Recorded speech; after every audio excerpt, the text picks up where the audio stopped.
Crimes passionnels, disparitions inquiétantes ou machinations diaboliques, percer les secrets des faits divers les plus marquants et plonger au cœur des affaires les plus étonnantes de l'histoire judiciaire. La découverte de la vérité ne tient parfois qu'à un fil. Bienvenue dans Chroniques criminelles. Dans cet épisode, l'affaire Charlène Grodin. Direction la Belgique, dans une petite ville située à 30 km de Liège. C'est là que vivent Adrien Rompen, sa femme Charlène et leurs 2 enfants. Une existence tranquille et sans histoire, jusqu'à ce terrible jour d'avril 2015 où Adrien découvre sa femme dans une mare de sang au pied de l'escalier de leur pavillon.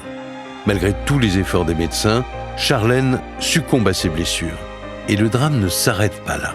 1 mois après sa mort, l'autopsie révèle que sa chute aurait été provoquée. En clair, quelqu'un a poussé Charlène. Mais qui ? Et surtout, est-ce accidentel ou volontaire ? La réponse dans ce podcast inédit de Chroniques criminelles. Jeudi 9 avril 2015, dans une chambre d'hôpital.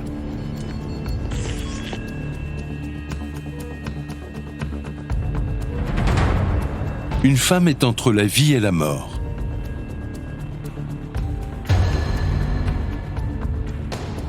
Son mari et ses parents sont à son chevet. Effondrés, ils ne comprennent pas ce qui lui est arrivé. Et ils sont bien loin d'imaginer la vérité. C'est le début d'une affaire criminelle machiavélique.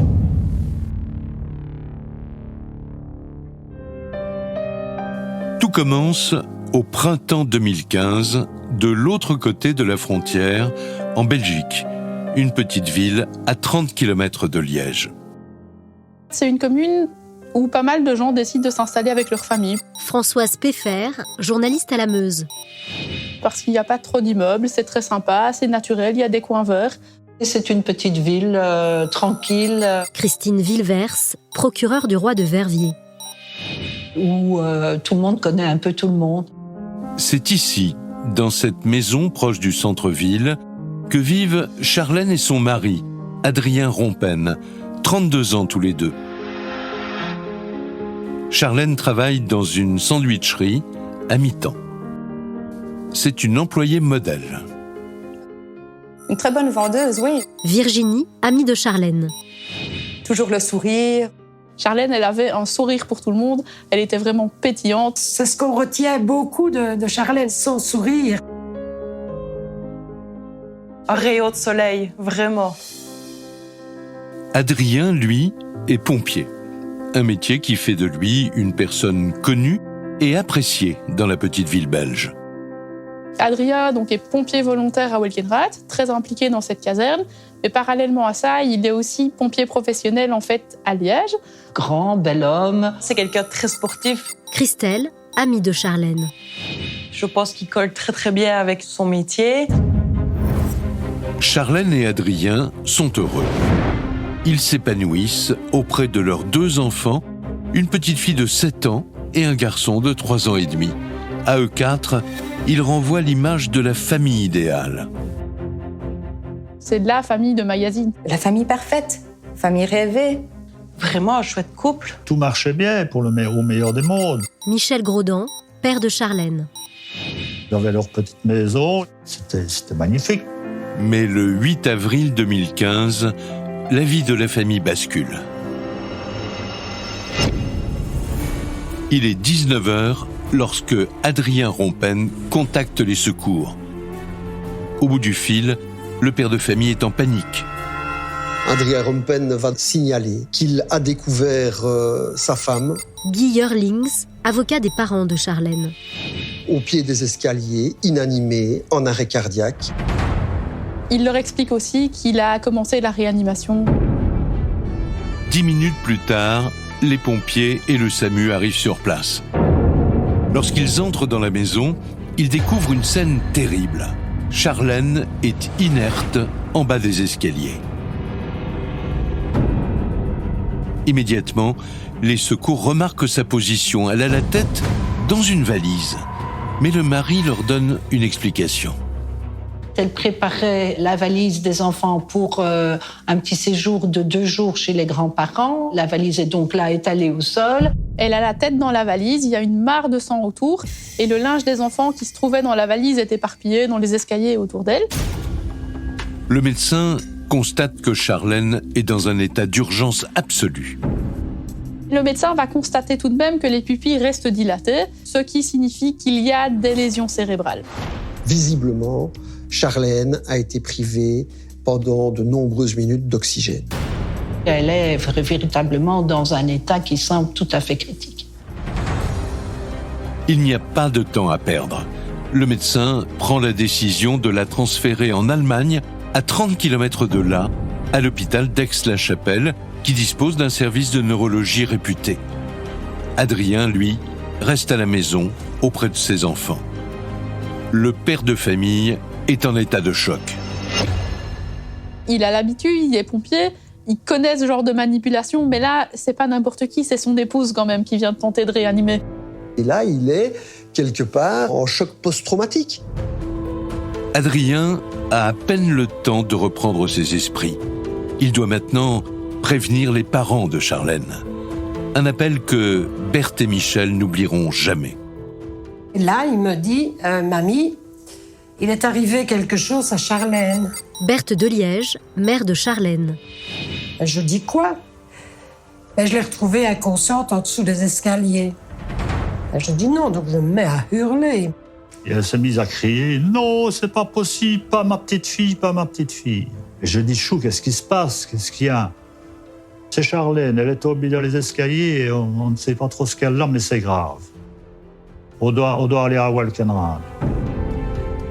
20 minutes de route où tout passe dans la tête. À ce moment-là, je ressens un grand vide. Les jambes qui se vident, tout. Qu'est-ce que c'est que ce truc, quoi? Qu'est-ce qui nous arrive? Berthe et Michel arrivent chez Adrien. Il leur apprend que Charlène sera opérée dans la nuit d'un grave traumatisme crânien et qu'ils ne peuvent pas la voir. Bouleversés, les parents de Charlène veulent comprendre ce qui est arrivé. Adrien Rompen va leur expliquer qu'ils ont dîné comme tous les soirs vers 18h, 18h30, qu'ensuite les enfants sont allés dans le jardin pour jouer, qu'il les a rejoints pendant que Charlène était censée faire la valise des enfants qui partaient 2 jours chez les grands-parents. Puis il va leur expliquer que lorsqu'il est rentré dans la maison, il a découvert Charlène inanimée en bas des escaliers. La tête à l'intérieur de la valise avec la gorge sur le rebord de celle-ci. Et puis, dit-il, il va immédiatement intervenir pour lui porter secours. Après une nuit sans sommeil, Adrien et ses beaux-parents se rendent à l'hôpital d'Aix-la-Chapelle pour voir Charlène. Berthe et Michel se souviennent encore de ce moment où ils ont vu leur fille sur son lit d'hôpital. Là, on est rentré et... Elle sentait la mort. Et alors, moi, j'ai pris ça au bras à Charlène. Et alors là, j'ai senti, c'était encore plus froid que du marbre. Moi, c'est la froideur de son corps.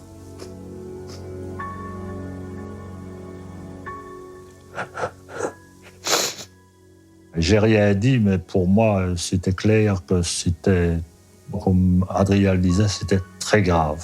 Plus que très grave. Avant de partir, je lui ai dit « Bats-toi, ma chérie ». Les médecins allemands convoquent alors les parents et Adrien pour faire le point sur l'état de santé désespéré de Charlène. Ils vont nous dire que l'encéphalogramme est plat, il n'y a plus rien. Donc, ils ont dit que ça ne servait à rien, enfin qu'elle ne s'en sortirait pas et qu'il fallait arrêter les machines. Et là, je suis sortie. J'ai dit non, pas question. La famille est bouleversée. Adrien dit qu'il ne prendra jamais la responsabilité d'arrêter les appareils qui maintiennent sa femme en vie. Il leur dit que lui, il n'est pas capable d'assumer cette décision et ses parents vont devoir assumer cette responsabilité. Berthe et Michel sont anéantis. C'est à eux que revient la décision terrible d'interrompre les machines. Charlène, qu'elle avait dit quelque temps auparavant, moi, il n'y en a pas question, s'il m'arrive un accident de voiture grave, etc., je ne veux pas finir dans une chaise roulante ou dans des trucs comme ça. Moi je ne veux pas tout ça. Ça, c'est quelque chose que Charlène ne voulait... Ah non, elle n'aurait jamais voulu. Mon mari m'a dit, Charlène n'aurait pas voulu vivre comme une plante. Elle aurait été pire qu'une plante. Donc, j'ai encore attendu un petit peu, j'ai réfléchi à tout ça. Le soir même, Berthe et Michel prennent la décision de débrancher les machines. Une résolution insupportable et qui aura de lourdes conséquences sur la suite de l'enquête. Dans cette décision, je lui donnais la mort. Alors mon mari me disait, mais non, tu lui as pas donné la mort, elle était déjà morte. Sitôt reçu l'accord des parents, les médecins de l'hôpital d'Aix-la-Chapelle débranchent les appareils. Le lendemain matin, le samedi 11 avril 2015, 3 jours après la chute de Charlène dans les escaliers, la famille se retrouve autour de son lit pour lui dire adieu. Adrien, qui connaît sa femme mieux que personne, a alors une requête. Adrien nous a dit qu'elle ne voit pas partir tant qu'on sera là. Michel Grodan, père de Charlène. Si on partait, elle allait laisser partir tranquillement. Il nous a dit, si on partait, elle ne mourra pas devant nous. Et moi, je lui ai dit au revoir. Et je lui ai dit que je m'occuperais avec papa de ses petits et de son mari. Et on est partis. Berthe, Michel et Adrien adressent chacun un dernier mot à Charlène et la laissent partir en paix.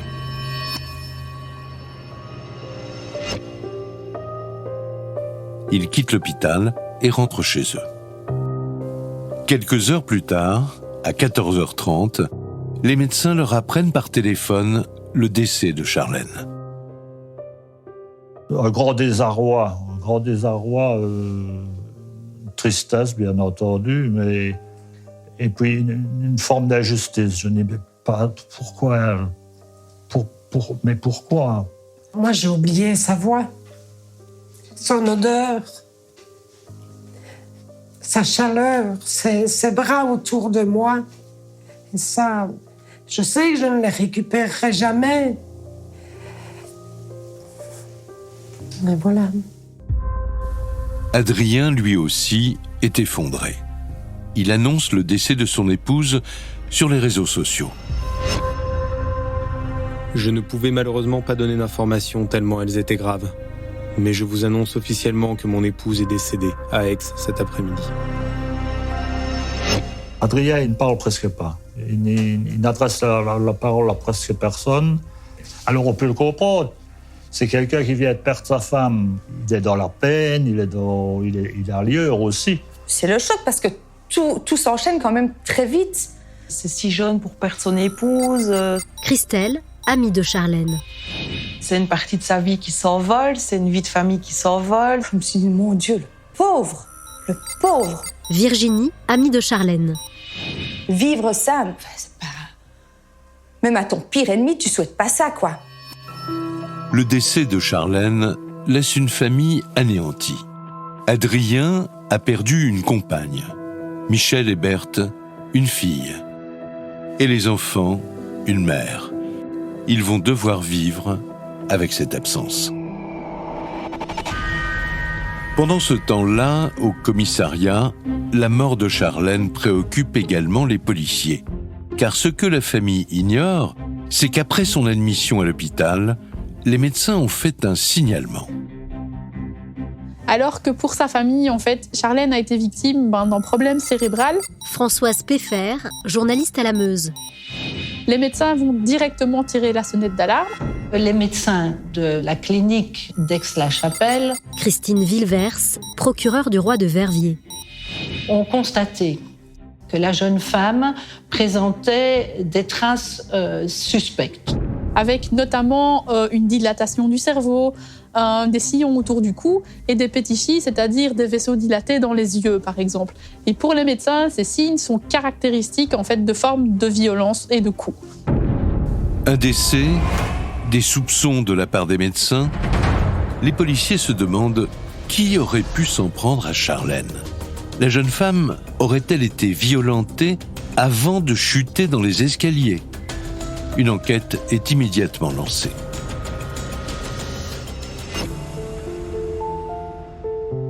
Les Rompen, eux, ne se doutent de rien. Ils commencent une nouvelle vie sans Charlène. Adrien se retrouve veuf à 32 ans. Il reprend le travail. Les enfants retrouvent le chemin de l'école. Ça touche vraiment, vraiment tout le monde et il y a un véritable élan de solidarité qui se met en place en fait, autour de ce papa qui vit des choses absolument horribles. Il ne parlait pas beaucoup. Il s'était un peu renfermé sur lui-même, chose que nous, on comprenait totalement. Chacun vit son deuil à sa façon. Tu te dis, le pauvre, le poids du monde lui est tombé sur les épaules. Adrien est dévasté, d'autant que 6 jours après la mort de Charlène, il doit faire face à une nouvelle épreuve, la cérémonie des obsèques. Il demande à Christelle et Virginie de l'aider. Là, encore une fois, il m'a demandé, parce qu'il n'était pas bien, donc est-ce que tu veux bien aller alors chez le photographe pour faire imprimer alors tous les faire-part? Oui, moi, tant que je peux aider, voilà, tant que je peux soulager, je suis là. On peut compter sur moi. Il devait faire des cartes souvenirs pour le funérarium. Et il est venu avec son ordinateur portable un jour soir à la maison. Et alors, il m'a dit, choisis une photo. Parce qu'on n'a peut-être pas la force de faire ce souvenir-là de son épouse. Ça a été une façon de lui rendre service. Le jour de l'enterrement, Adrien lit un texte dans lequel il rend un dernier hommage bouleversant à son épouse. Je me souviens du moment où il a pris le micro, je me souviens que c'était extrêmement émouvant. Il faut savoir le faire, tout le discours lu d'un calme. Un beau texte, il a porté au nu, c'était la femme de sa vie. On voit la détresse d'un mari, on voit la détresse d'un jeune homme qui se retrouve sans son épouse, avec 2 petits-enfants en bas âge. Il termine son texte en disant « Tu vas tellement me manquer, chat, je t'aime ». Et là, il craque. Et c'est la seule et unique fois où moi, personnellement, je verrais Adrien craquer. Ce « je t'aime » déchirant dans un sanglot qui me parcourt les chines, quoi. C'est vraiment, ça nous fout les poils. On a vraiment quitté le lieu en se disant, enfin, c'est terrible pour Adrien, c'est vraiment terrible. Ce sentiment de tristesse, de révolte, c'est une étape aussi où on se dit pauvre Adrien, pauvre homme. Après la cérémonie, le cortège se dirige vers le funérarium, comme Charlène l'aurait souhaité. Mais un terrible coup de théâtre vient frapper à nouveau cette famille déjà anéantie. On croyait qu'on repartait sur le crématorium. Et de là, on nous a dit qu'elle rentrait dans une chambre froide. Pourquoi ? On posait des questions, mais on n'avait pas de réponse. Le service des pompes funèbres leur dit avoir reçu ordre de garder Charlène en chambre froide. La famille tombe des nues. Après le drame qu'elle vient de vivre, c'est un nouveau coup de massue. Ce que les proches ne savent pas, c'est que ces consignes émanent de la police. Suite au signalement des médecins, les enquêteurs interdisent l'incinération du corps. Ils veulent effectuer des examens et déterminer si Charlène a vraiment été frappée. Pour déterminer précisément l'origine du décès, le juge d'instruction va ordonner une autopsie. L'autopsie se fait en Allemagne. Il faut le temps que le rapport d'autopsie soit rédigé, ensuite traduit et qu'il soit en possession du juge d'instruction. En attendant les conclusions des médecins légistes, les policiers décident d'interroger Adrien Rompen. Peut-être vont-ils en apprendre plus sur le déroulement de l'accident. Il va leur expliquer l'histoire de la chute dans les escaliers. Guy Eurlings, avocat des parents de Charlène. Et il va leur dire, ah, mais vous savez, à la clinique universitaire, on a découvert une tumeur cérébrale à mon épouse. Adrien apprend aux policiers que c'est cette tumeur au cerveau qui a sûrement causé la chute de Charlène dans l'escalier. Les enquêteurs n'insistent pas. Le mari est dévasté et son explication est cohérente. Pourtant, ils poursuivent l'enquête en sous-marin. Ils se penchent sur la vie de Charlène. Ils veulent savoir à qui ils ont affaire et si les suspicions des médecins ont un fondement. Y a-t-il un indice qui pourrait laisser penser que cette mère de famille subissait des violences ? Alors discrètement, ils interrogent les proches. Ils apprennent que Charlène est née le 5 mars 1983 à Verviers, près de Liège. C'est une petite fille au fort caractère. Charlène, on ne peut pas dire qu'elle a été très facile. Berthe de Liège, mère de Charlène. Bon, c'était une râleuse. Mais une fois qu'elle a eu 14-15 ans, c'était une fille superbe. C'est une gamine qui se liait facilement d'amitié avec les autres. Philippe, ami de Charlène. Très vivante, très spontanée, pétillante. Elle nous donne envie de la connaître, vraiment. Virginie, amie de Charlène. Rigolote, joyeuse. Moi, j'entends sourire tout le temps. Michel Graudan, père de Charlène. Régulièrement, j'entends un rire un peu cristallin, comme ça, je l'entends. Ça, c'est ma fille, enfin notre fille. Charlène est proche de ses parents et très vite, elle n'a qu'un rêve, fonder sa propre famille.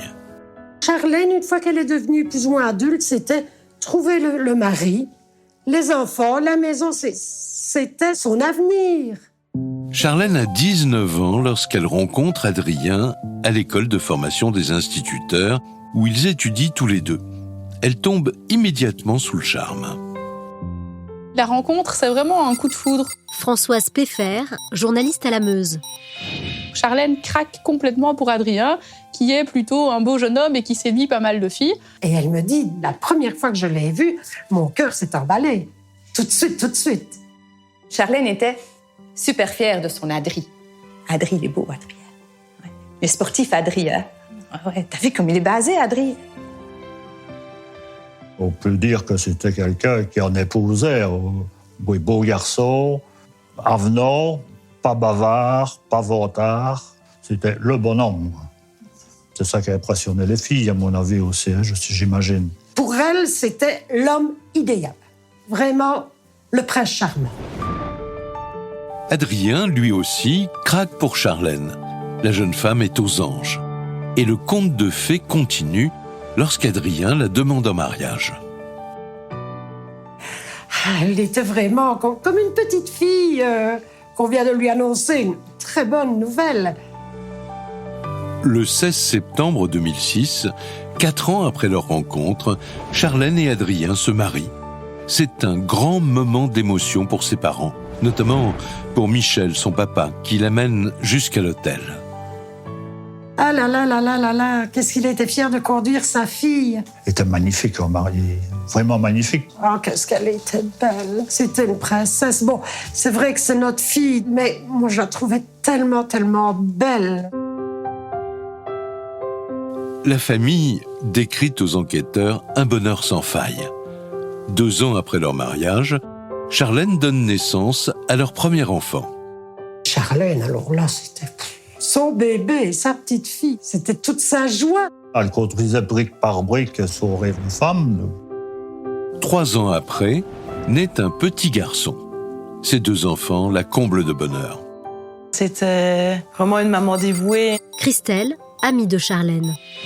Une maman très investie. Ses enfants, c'était ses trésors, sa fierté.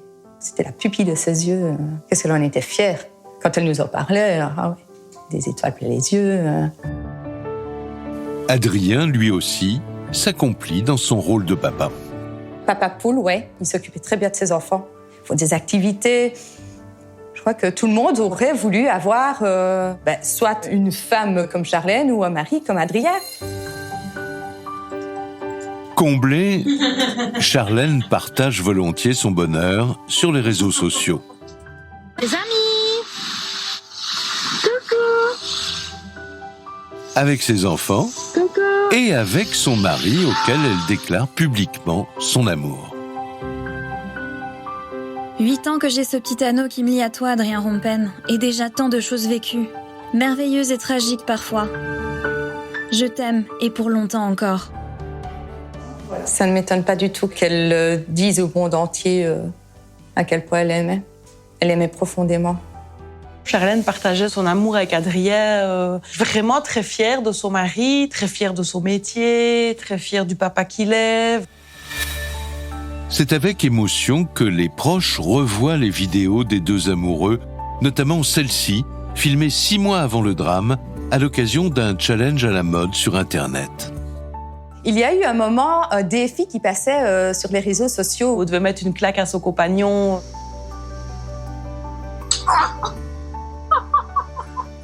À vous les gars. Charlène, elle y a été, mais de très bon cœur. Elle lui envoie une gifle magistrale. Elle rigole. Cette vidéo est juste magnifique. Et sa réaction, elle, après, est géniale aussi. C'est tellement elle, c'est tellement spontané. Un couple qui respire le bonheur et la joie de vivre. Voilà ce que découvrent les policiers. On est bien loin des violences que soupçonnent les médecins. D'autant qu'en épluchant les réseaux sociaux, les enquêteurs découvrent une information intéressante qui pourrait expliquer le drame qui s'est produit. 2 jours avant sa chute dans l'escalier, la jeune femme poste un message qui paraît anodin à l'époque.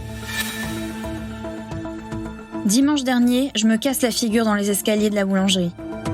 Vendredi, je tombe chez moi et me fais un énorme coup à la jambe. Sans compter le vase cassé hier et la bouteille de bière encore remplie ce matin.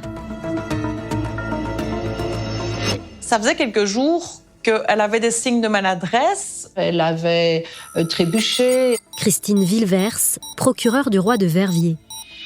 Elle était tombée, elle avait renversé certaines choses. Elle avait été à la boulangerie aussi. Elle avait loupé une marche.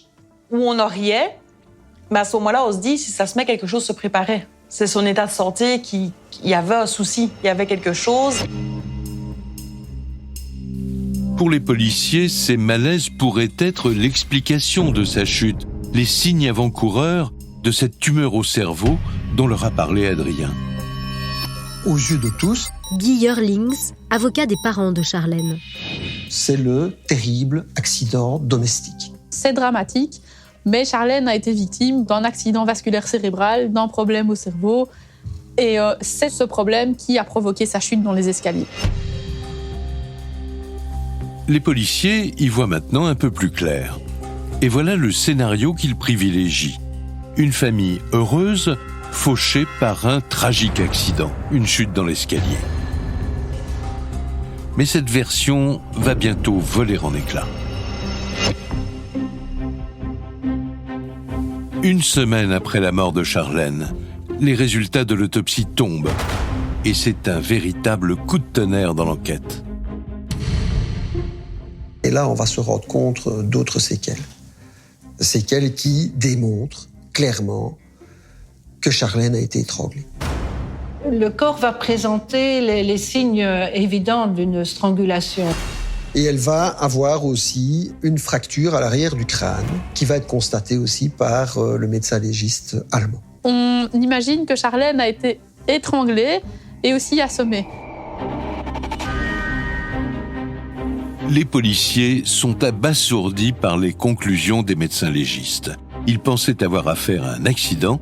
Ils ont maintenant la preuve que Charlène a été tuée. Et le premier suspect, c'est évidemment son mari. Les policiers enquêtent maintenant sur un meurtre, celui d'un mari qui aurait tué sa femme. Pour ne prendre aucun risque, ils demandent que le corps de Charlène ne soit pas incinéré au cas où des vérifications seraient nécessaires.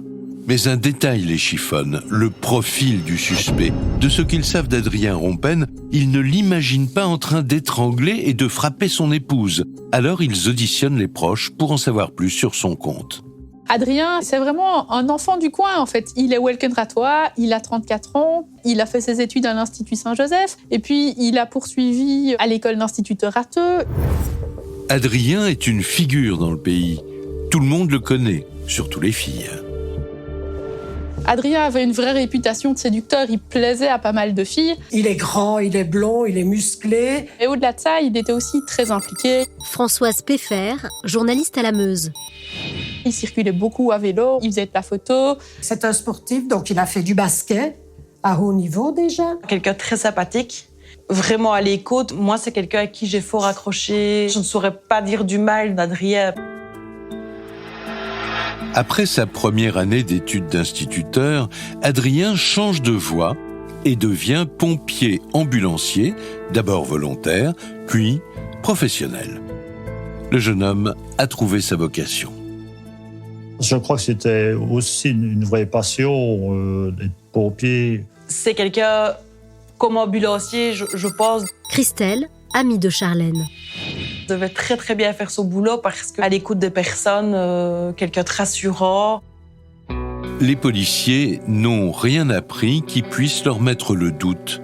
Seul bémol évoqué par les proches, Adrien est très pris par son métier et il n'est pas souvent à la maison. C'est quand même des horaires assez spéciaux. Virginie, amie de Charlène. Donc elle était quand même souvent seule aussi le soir. Adrien, ça a été un bon père, maintenant pas présent. Charlène s'occupait énormément des enfants seuls. Les policiers ne savent plus quoi penser. Même s'il est souvent absent, Adrien est un jeune homme apprécié de tous. Rien à voir avec un mari violent. Il n'est absolument pas connu de la justice, de la police.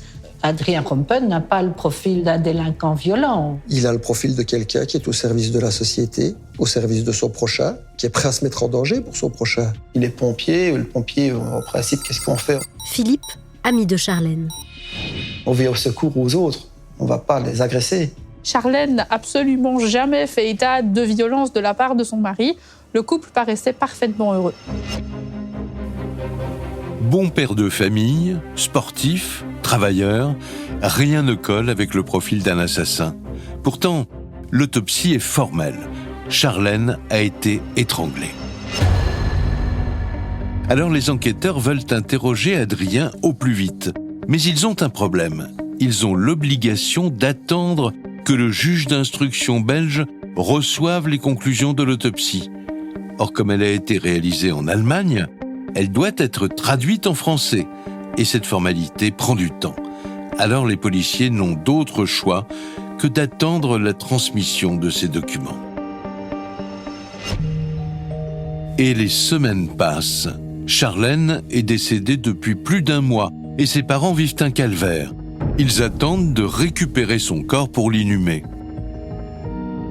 Et ils ne savent toujours pas pourquoi on le leur interdit. Plus les jours passaient, Berthe de Liège, mère de Charlène. plus on tombait.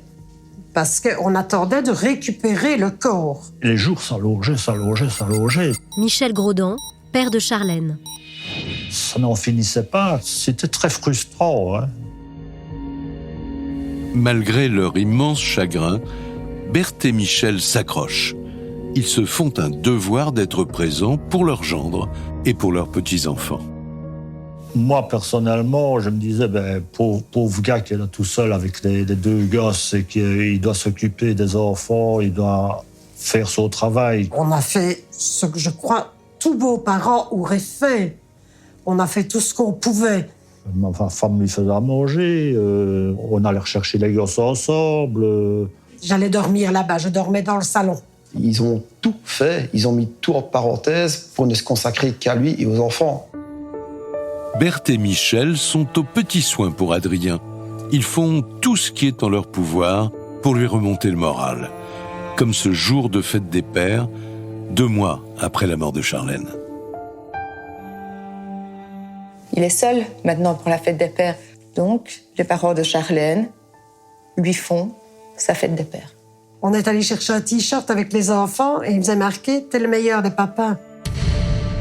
Malgré ce soutien sans faille, Adrien devient l'ombre de lui-même.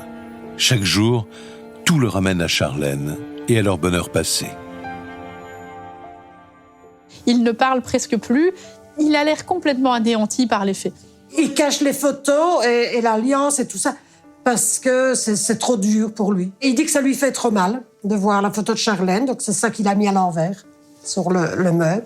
On voyait bien qu'il n'était pas bien forcément, un bonhomme qui vient de perdre son épouse. Pour se réconforter et pour combler le manque, Adrien et sa belle-mère replongent parfois dans le passé. Des moments cruels et doux à la fois. Et voulez-vous qu'on regarde des vidéos de Charlène? Il y en avait énormément, des vidéos.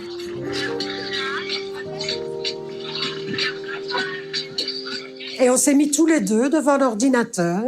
Et il a passé son bras comme ça. Et on a regardé des vidéos. Bon, moi, je pleurais. Et lui, il regardait avec moi. Coucou. La personne sur la plage.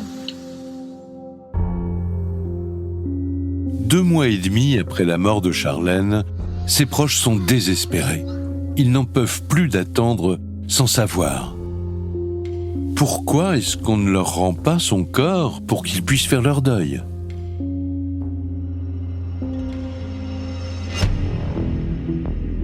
De leur côté, les policiers attendent toujours la traduction de l'autopsie.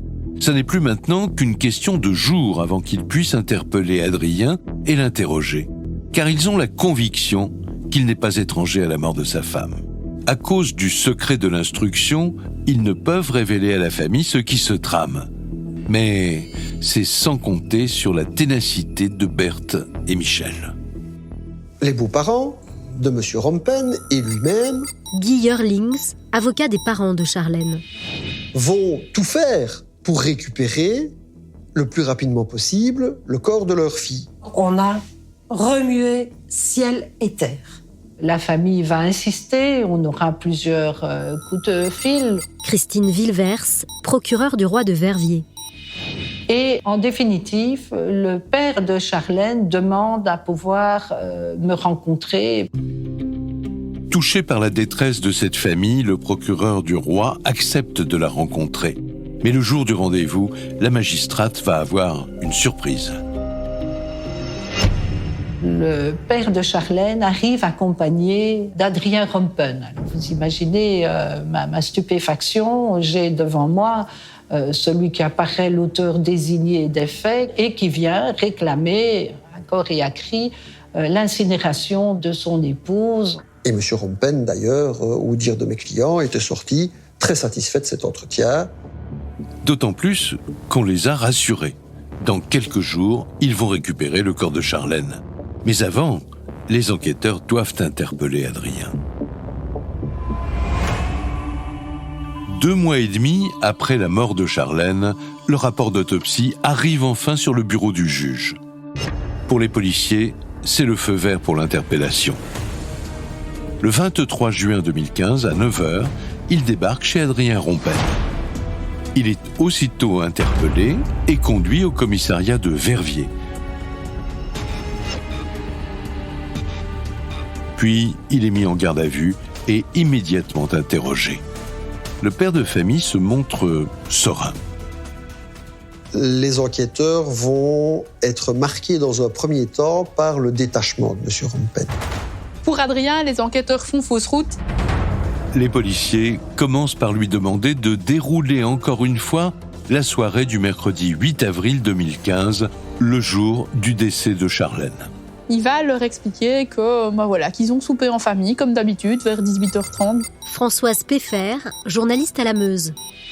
Qu'après le dîner en famille, lui est allé avec les enfants dans le jardin et que Charlène a été prendre un bain et qu'elle devait aussi préparer la valise des enfants.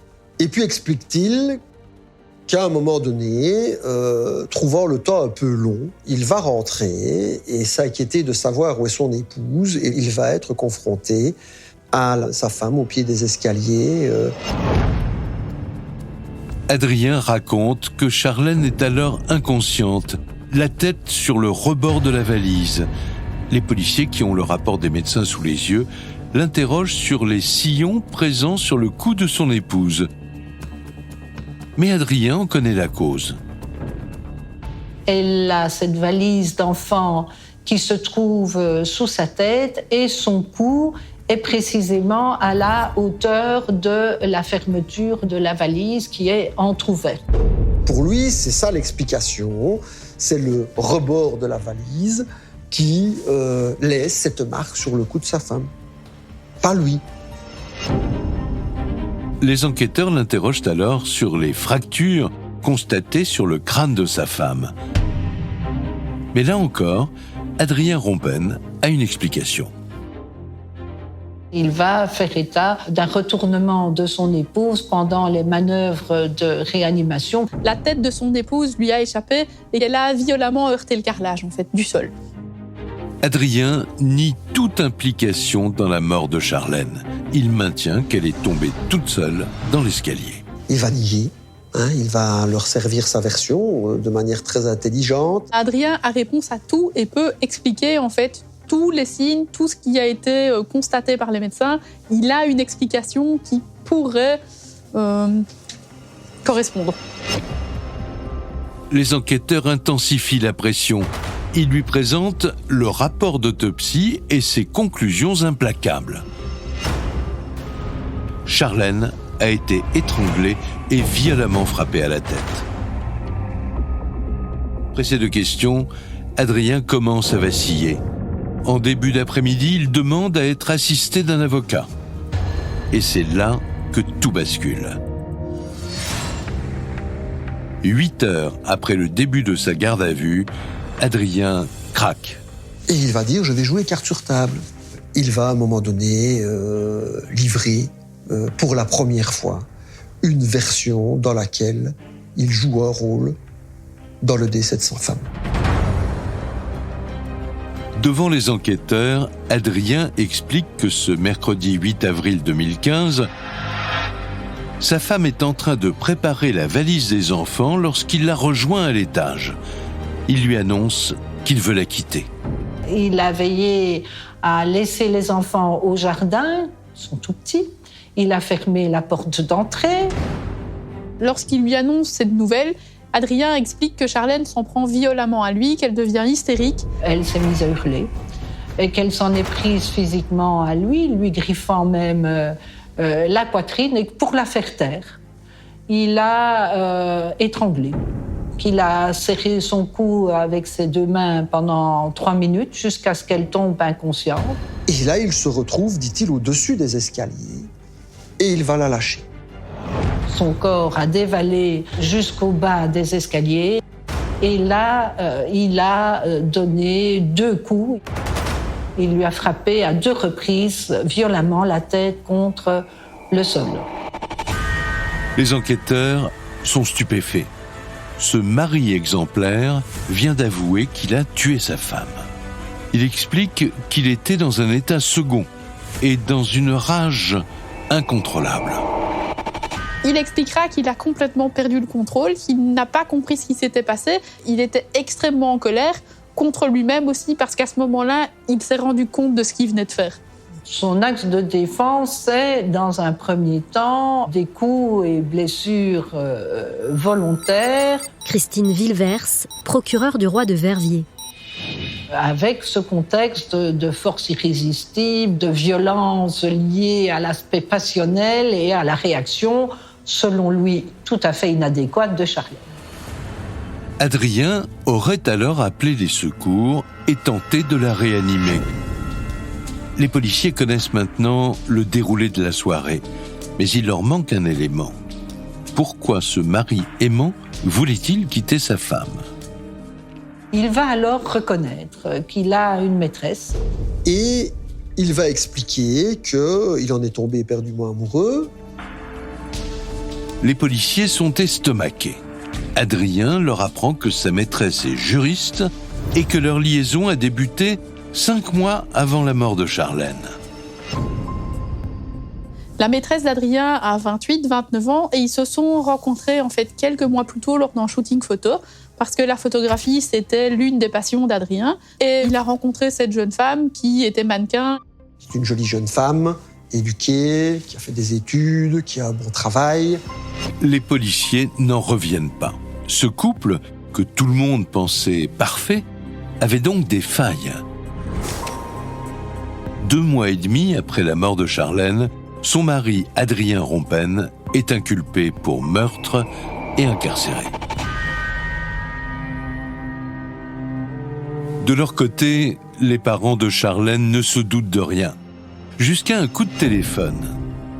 Devant l'horreur de la situation, le procureur du roi en personne convoque Michel pour l'informer du dénouement de l'enquête. À ce moment-là, elle a pu m'avouer que c'est votre beau-fils qui a tué votre fille. Michel Grodan, père de Charlène. Il y a un plafond qui vous tombe sur la tête, tout. Le papa de Charlène a refusé de croire que ce gendre idéal, ce veuf éploré, pouvait être l'auteur du meurtre de leur fille. J'ai dit, écoutez, madame, vous vous trompez. Vous vous trompez, ce n'est pas lui, on le connaît, c'est pas possible, il n'a pas pu faire ça. Michel est sidéré. Il ne peut pas croire qu'Adrien ait tué sa fille. Il redoute maintenant d'en informer sa femme. Mon premier réflexe a été de me dire, mais comment est-ce que je vais annoncer ça à mon épouse? Oh, mais c'est pas possible, je ne saurais jamais lui dire ça. Mon mari me dit, c'est Adrien qui a tué Charlène. Berthe de Liège, mère de Charlène. Là, c'est le ciel qui vous tombe sur la tête. Je n'y croyais pas.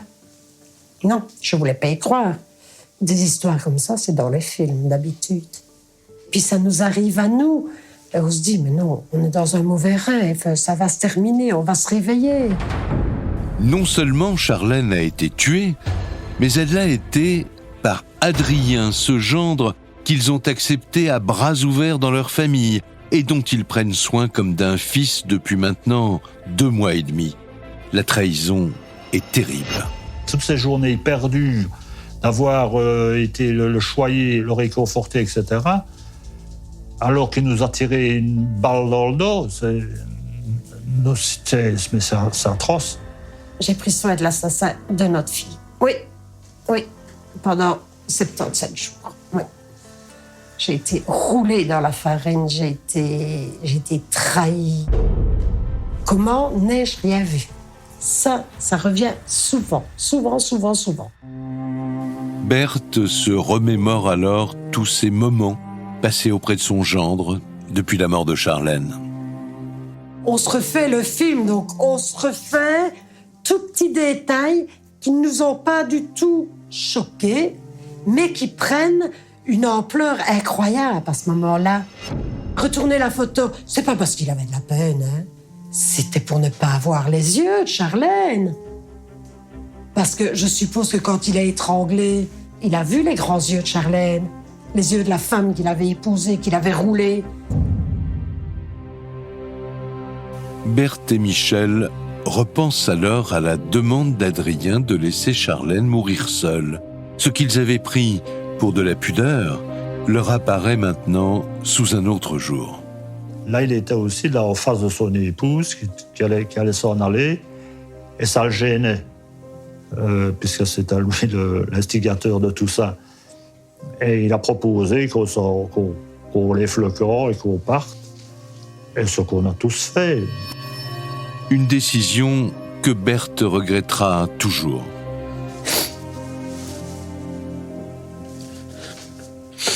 C'était mon rôle de maman de rester jusqu'à la fin. Et elle est morte toute seule. Et ça, je ne me le pardonne pas et je ne me le pardonnerai jamais. Jamais. Berthe et Michel sont anéantis. Non seulement ils ont perdu leur fille, mais ils ont été trahis de la pire manière qui soit. Les amis de Charlène tombent eux aussi des nues. Dans le personnage, il y a automatiquement une grosse contradiction. Philippe, ami de Charlène. D'un côté, le gendre idéal pompier qui secoue les autres, et puis après, qu'est-ce qu'il fait? Il tabasse sa femme à mort, quoi. Et tu te dis, ouah, tu t'es fait berner comme une bleue, quoi. Virginie, amie de Charlène. Mais pas que moi, tout le monde. Il s'est bien foutu de la gueule du monde. Pardon, hein, mais... Il avait une double vie, donc il avait Charlène, les enfants, son petit confort, Et puis alors, il avait une maîtresse au Luxembourg. La nouvelle est une véritable déflagration. Adrien a tué celle dont il partageait la vie depuis 9 ans, la mère de ses 2 enfants. Et la suite de l'enquête ne va pas épargner les proches. Les policiers de Verviers continuent leurs investigations. Ils veulent éclaircir un point capital. Adrien affirme qu'il n'avait pas prémédité de tuer sa femme. Pour tenter de le vérifier, les enquêteurs examinent les relevés téléphoniques entre Adrien et sa maîtresse. Et ils découvrent que les 2 amants échangeaient de très nombreux messages, notamment le jour de la mort de Charlène. Le jour de la disparition de Charlène, c'est plus de 680 SMS qui vont être échangés. Un message envoyé à 16h09 intrigue tout particulièrement les policiers. Il lui dira « Je vais mettre de l'ordre dans ma vie, je vais penser à moi ». Françoise Péfert, journaliste à la Meuse. Que voulait-il dire exactement par « Je vais mettre de l'ordre dans ma vie, je vais penser à moi ». Était-ce là une solution extrême, ultime? Était-ce se débarrasser de Charlène pour faire de la place dans sa vie, pour y accueillir sa maîtresse? Les enquêteurs sont perplexes. Adrien a-t-il prémédité son geste, contrairement à ce qu'il affirme? Pour en savoir plus, les policiers convoquent sa maîtresse. Elle est paniquée. Elle affirme qu'elle n'est au courant de rien. Mais elle leur révèle une information qui va finir d'achever la famille. On saura que le soir même du décès de Charlène, Christine Villevers, procureure du roi de Verviers. Ils vont se retrouver et avoir des relations. Ils ont loué une chambre d'hôtel et ils ont fait 6 fois l'amour sur la nuit. Et que sa femme mourait. Mais le mal que ça fait. Il y a un caractère manipulateur. On joue d'un côté le veuf éploré et le soir, on s'adonne à sa passion avec sa maîtresse sans, semble-t-il, aucun scrupule. L'audition de la jeune femme se termine. Les enquêteurs n'ont aucune preuve contre elle. Alors ils la laissent partir. Mais les éléments s'accumulent contre Adrien. Sa double vie, ce message adressé à sa maîtresse juste avant la mort de Charlène. Et ça n'est pas fini. Un nouveau témoignage sème le trouble, celui de la voisine du couple. On entend tout ce qui se passe d'une maison à l'autre, que ça se passe à l'intérieur ou à l'extérieur. Et que précisément ce jour-là, aux heures auxquelles il y aurait eu cette scène violente avec des hurlements de Charlène, elle n'a rien entendu. Son témoignage laisse à penser qu'en fait, Adrien aurait pu prendre Charlène par surprise, alors qu'elle sortait de son bain. Entendu sur ce point lors de l'instruction, Adrien maintient qu'il y a bien eu une dispute avec sa femme et qu'elle a mal tourné. Adrien Rompen va évidemment contester toute préméditation. Si Adrien maintient qu'il s'est laissé entraîner par sa propre violence, les psychiatres, eux, émettent une autre hypothèse. Il aurait pu vouloir se débarrasser d'une épouse devenue trop encombrante. Il a envie de mener une autre vie avec sa maîtresse, sans écorner son image d'homme parfait, d'homme idéal. Adrien Rompen va être qualifié par les experts sur le plan psychologique et psychiatrique comme un être narcissique. Christine Villevers, procureure du roi de Verviers. Avec une très haute opinion de lui-même, qui est persuadé que tout lui est dû. Il vaut mieux, dans son chef, être un veuf éploré qu'un mari qui va divorcer, qui va abandonner femme et enfants. Là aussi, c'est son image de marque qui est en jeu. Au terme de l'instruction, Adrien Rompen est mis en examen pour assassinat. Michel et Berthe attendent avec impatience son procès. Pour eux, c'est l'occasion de se confronter à celui qui les a trahis. Mais ses parents éplorés vont devoir surmonter un ultime affront. Le 19 octobre 2017, le procès d'Adrien Rompen s'ouvre devant la chambre criminelle du tribunal correctionnel de Verviers. L'enjeu est capital. Adrien a toujours plaidé une dispute qui a mal tourné. Les jurés vont-ils retenir la préméditation ? Les proches de Charlène attendent ce face-à-face depuis 2 ans. Je l'ai regardé dans les yeux. Je ne l'ai pas lâché parce que non, je suis toujours debout. Berthe de Liège, mère de Charlène. Et ça, je voulais qu'il voie que moi, je regardais. Et ça, c'est une satisfaction, ça. Le beau grand jeune homme. Je l'ai pas lâché. Je l'ai fixé.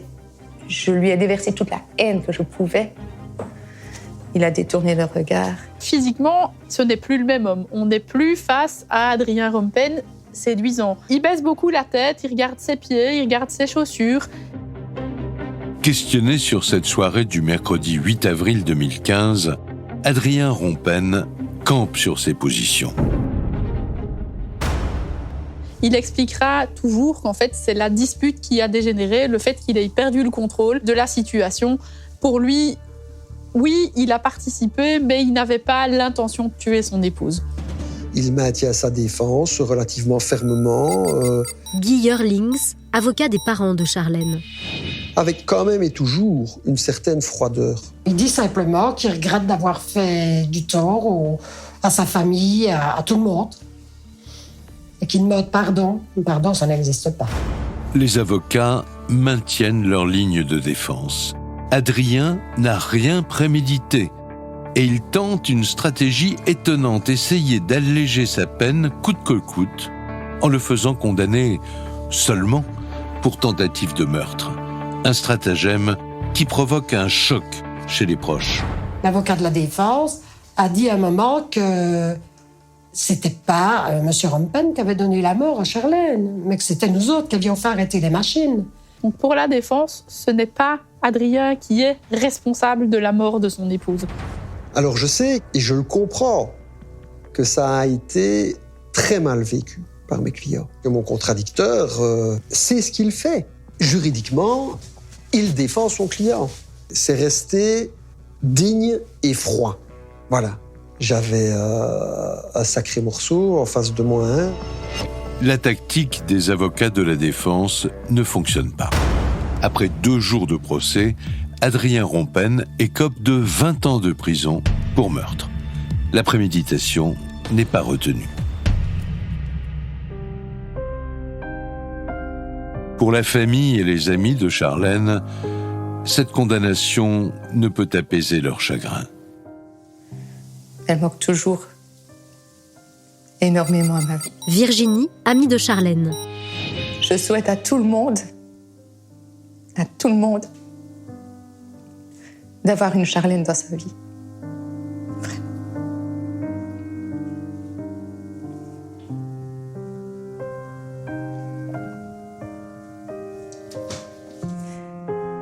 Moi, ce que je ne veux pas, c'est qu'on oublie Charlène. Et je crois que l'oublier, on ne l'oubliera pas. Non. Mais ce que je veux surtout, c'est qu'on ne l'oublie pas, Louis. Parce que nous autres, on a pris perpétuité, nous autres. Une vraie perpétuité. Berthe et Michel, les parents de Charlène, trouvent du réconfort auprès de leurs petits-enfants qui vivent aujourd'hui avec eux. Ce sont des enfants marqués par la vie. Papa a tué maman et ils ont un sacré bagage derrière eux. Christelle, amie de Charlène.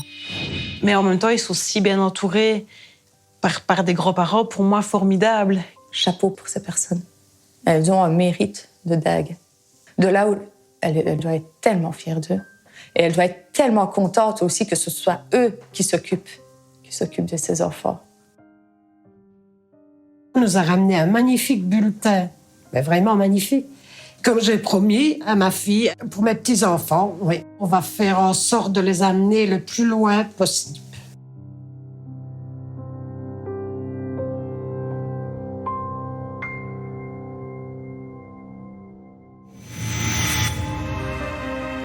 Vous venez d'écouter Chronique criminelle. Si l'épisode vous a plu, n'hésitez pas à mettre des étoiles, à commenter ou à vous abonner sur votre plateforme d'écoute préférée. Et retrouvez dès la semaine prochaine un nouvel épisode de Chronique criminelle.